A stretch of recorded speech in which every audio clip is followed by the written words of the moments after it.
செம்ம மழை. ஏதாவது காரமா சாப்பிட்டா நல்லா இருக்குன்னு வழக்கம் போல தோணிட்டே இருந்துச்சு. சரி குட்டி சமோசா பண்ணலாம் அப்படின்னு சொல்லிட்டு களத்துல இறங்கியாச்சு. அதுக்கு மைதா மாவு பெசஞ்சாச்சு.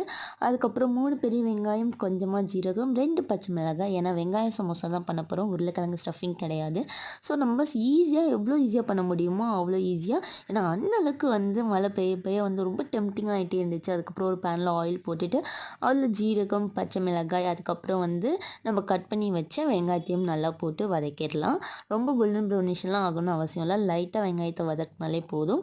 அதுக்கப்புறம் அதில் கொஞ்சோண்டு மிளகாய்த்தூள், கொஞ்சோண்டு கரம் மசாலா, மஞ்சள்தூள், உப்பு, கொத்தமல்லி ஆட் பண்ணி ஸ்டஃபிங் ரெடி பண்ணியாச்சு.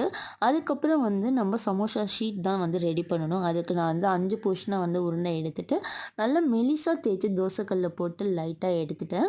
அதுக்கப்புறம் 2ஆ கட் பண்ணி சூப்பராக அதில் ஸ்டஃபிங் வச்சு சமோசா பொரிச்சு எடுத்து செம்மையாக ரெடி பண்ணியாச்சு. நீங்களும் மழை காலத்தில் என்ன